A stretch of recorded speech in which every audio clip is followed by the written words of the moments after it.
Interdire les lanceurs de balles de défense. Non, 60% sur RMC. Oui, 53% sur Twitter. Avant de donner la parole à Christophe, qui était dans une manif et qui va nous raconter ce qui s'est passé, c'est Yves Lefebvre du syndicat de police SGPFO. Bonjour, monsieur Lefebvre. Bonjour. Est-ce qu'il faut l'interdire ou pas, vu le nombre de blessés qu'il y a dans les rangs des manifestants?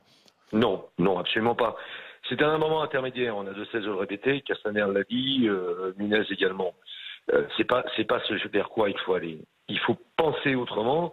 Et d'ailleurs, pour ce faire, on a trop tendance en France. Je dirais que c'est quasiment maintenant constitutionnel. On fait des commissions, on analyse des faits, et après on passe à l'étape, je dirais, suivante, mais qui n'est pas l'étape supérieure. Après Sivins, il y a eu des commissions parlementaires pour déterminer, pour repenser le maintien de l'ordre. C'est certainement pas le LBD, parce que le LBD, c'est un armement de létalité réduite, intermédiaire. C'est, comme l'a dit Castaner, et comme je l'ai déjà eu l'occasion de le dire à plusieurs reprises, si on n'a plus le LBD, il nous reste nos armes, nos poings, mais nos poings seront largement insuffisants face à la violence décuplante mise en face. Il restera l'armement létal, à savoir l'arme de poing ou l'armement collectif. Il y a le tonfla. Et le tonfa est insuffisant. Quand vous prenez des boules de pétanque, quand vous prenez des cocktails Molotov, quand vous prenez des pavés dans la gueule, comment voulez-vous vous servir du tonfa? C'est impossible. Non, ce qu'il faut faire, dans un premier temps déjà, c'est la communication en amont. La communication, il faut qu'on revoie, je dirais, ce qu'on appelle les sommations. Que les gens savent que si ils sont encore devant les forces de l'ordre, en provocation des forces de l'ordre, ou dans le champ de ceux qui provoquent des forces de l'ordre, au moment où l'usage, en l'occurrence du LBD, va être employé, c'est quoi provoquer les forces de l'ordre? Responsabilité individuelle. C'est ça qu'il faut faire. Mais vous savez, il y a un autre problème. Le rapport de Sivins disait clairement, il faut que l'autorité civile soit sur place. Donc par délégation, on ne va pas mettre un représentant du préfet derrière chaque force de l'ordre sur les manifestations, en l'occurrence pour le moment, celle des Gilets jaunes. Mais il faut pour ce faire que ceux qui ont délégation du préfet, en l'occurrence les chefs de service présents sur place, soient formés au maintien de l'ordre. Et eux ne le sont pas. Les hommes et les femmes de terrain, les gardiens de la paix, les gradés le sont, mais ceux qui leur donnent les ordres ne le sont pas. Donc il faut repenser tout ça, effectivement. Olivier Marchal, quand on met 80 000 flics sur le terrain pour assurer les maintiens de l'ordre, comme ce fut le cas encore samedi dernier, et ça sera certainement le cas demain.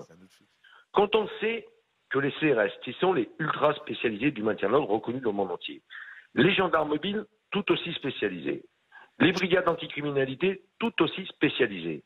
On en arrive à quoi? À même pas un quart de l'effectif déployé.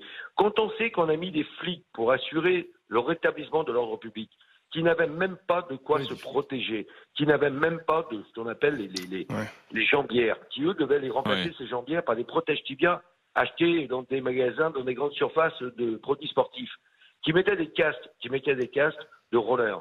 Ça signifie à dire qu'obligatoirement, à un moment donné, la résilience est fissurée. Oui, monsieur Lefebvre, excusez-moi, qu'est-ce qui se serait passé depuis 8 semaines si les forces de l'ordre n'avaient pas employé le LBD? On aurait des morts. On aurait des morts. On aurait des morts et on serait complètement en insurrection. Donc, ce qui veut dire que les casseurs du côté des Gilets jaunes sont une immense majorité. Non, attendons-nous bien. Dans les dernières manifestations, laissez-moi finir.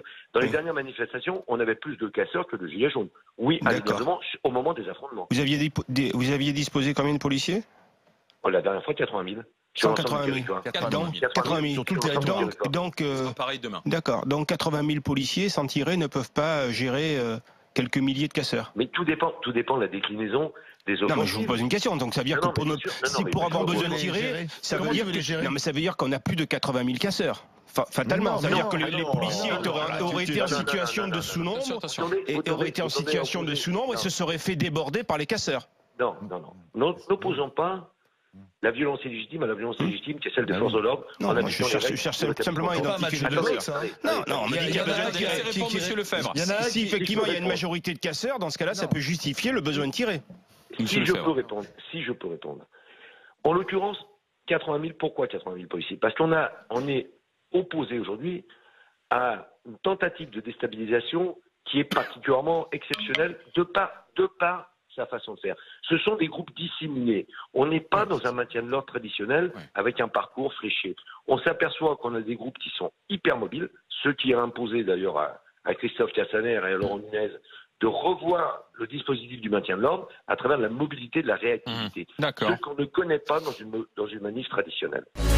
Retrouvez toute notre actualité sur videopolice.com, la chaîne YouTube d'Unité SGP Police.